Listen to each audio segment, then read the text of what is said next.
Ladies and gentlemen, welcome to Dev Diary. Today we cover arguably the goriest game ever made for this series. So before we get into any of that, remember to leave a like if you enjoy the video and subscribe if you're new to the channel. And make sure notifications are turned on so you don't miss future videos. So this is part 1 of a 2-part process. The player controls a blob monster with the ability to inhale enemies by holding right click. And indeed, this project was inspired by Kirby, though our project is a lot less advertiser friendly, if you will. When the player sucks up a nearby enemy, they inherit the enemy's general properties, which we'll go over in a bit. This transforms our player into the form of the weapon that they've inherited, and the enemies are turned into a walking skeleton, forced to roam the world without purpose, for now.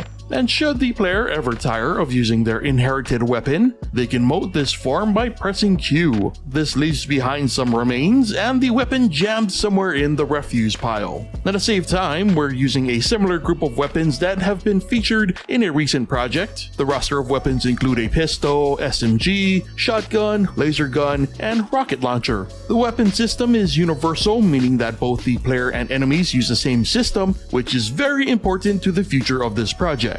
The only difference is that the enemies have higher cooldown rates, which was purely for balancing purposes. Speaking of enemies, they're about as standard as they come. When spawned, they are given a type value which determines the weapon that they carry/use. But they're also given an extra variable that possibly adds a status effect modifier. And there are 3 potential status effects. Burn, which will do damage over time, Slow, which will temporarily decrease the target's movement speed, and Stun, which will temporarily completely pause a target's movement speed. And each of these status effects have their own proc chance. Any enemies with a status effect will have a color triangle drawn on their helmet. This status effect is also passed on to the player when the enemy is devoured, but enemies will never lose that status enhancement and will carry it to the very end. And make no mistake, not even the player can hurt an enemy in their skeletal form. Instead, while in skeletal form, enemies will roam aimlessly until they stumble upon one of those player remains. You know, the one with the weapon stuck in it.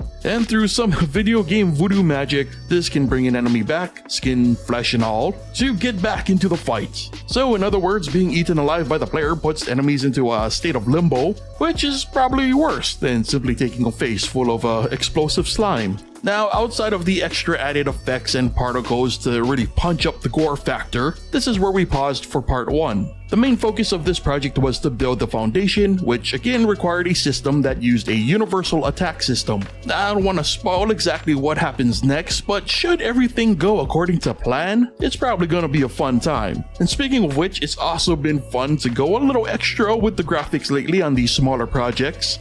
Though I don't know why things got so violent this time around, but hopefully it wasn't too much. However, if it was, please let me know, as your viewing experience is important. Also, what have you been working on lately, game dev wise, general hobby, or whatever it may be? Leave your thoughts and stories in the comments. And hey, if you enjoy what I do here, supporting me on Patreon will help me keep doing it. You can also net yourself some exclusive content and game downloads, and even early access to the Dev Diary videos before they're released on YouTube. But with that said, brings us to the end of today's Dev Diary, so thank you so much for watching, and I'll see you next time.